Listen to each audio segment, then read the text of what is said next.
So, you live in the city and you want to embrace the homesteading, self-sufficient, self-reliant life.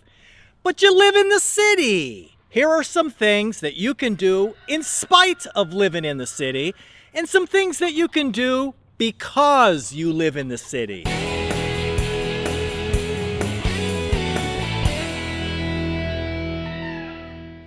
Maybe you live in an urban area and maybe you like the city life.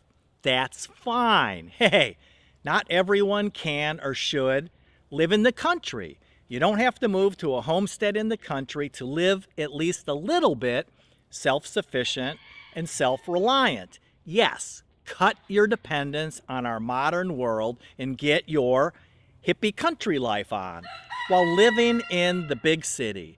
The key to urban city homesteading is really about learning basic skills like our grandparents used that most of us haven't needed in our modern, convenient world.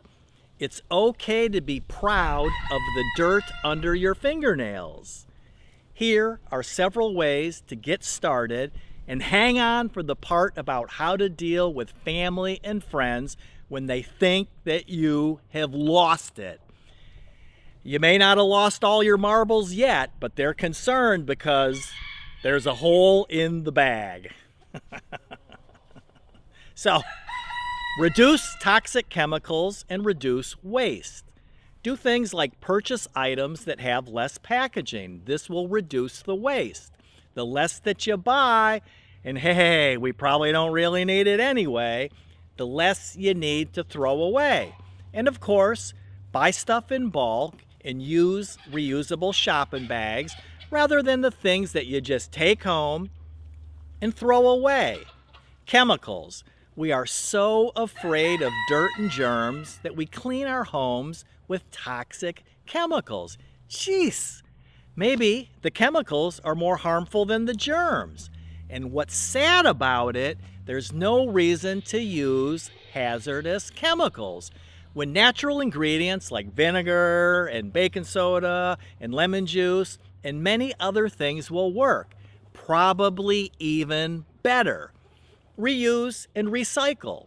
Start using less disposable items. Today, so much of what's out there is one-use disposable products. You buy it, you use it, and you throw it away. Convenient, yes, but a huge waste. Reusable products are more expensive up front, and they're a bit of a hassle to use, but it's worth it in the long run.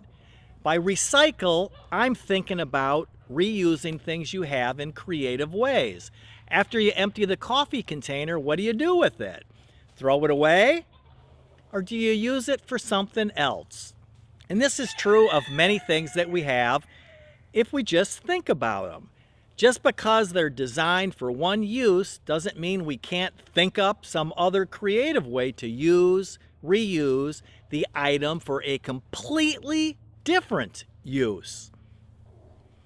Probably the first thing that people think of, and it's for a good reason, is gardening, growing food. It's kind of a self-sufficient given. No matter where you live, you can grow something.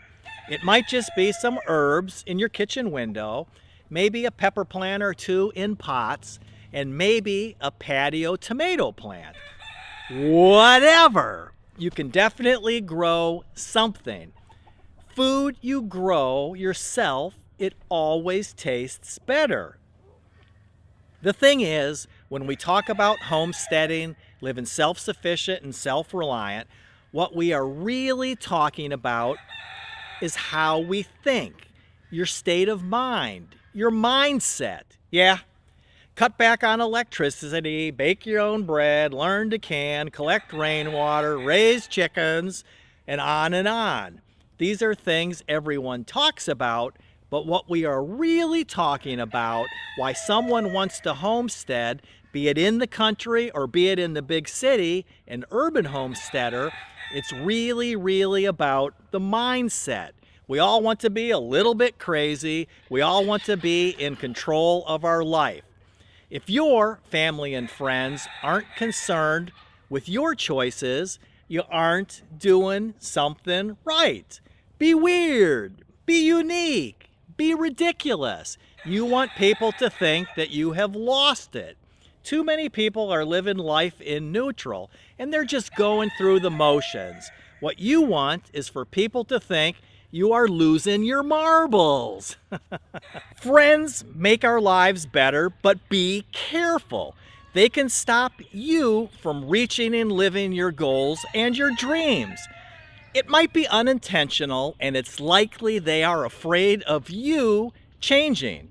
Often our family and friends feel threatened by change. Any change, even positive change. Maybe they make fun of your homestead and goals. They do things like, hey, growing tomato plants on your patio was silly and embarrassing. What will your neighbors think? Do your research and make your plans. Remember, you only live your life once. Please don't let anyone stop you from living your urban homestead dream. If you have a friend that's always talking about urban homesteading, please share this video with them. It's up to you to help your friend lose their marbles. Ask yourself, if I live in a big city, will homesteading, even if it's just a tiny bit, make me happy? It's all about you living your self-sufficient dreams, living happy, living fun-loving, and living carefree. Live life doing it yourself with chickens.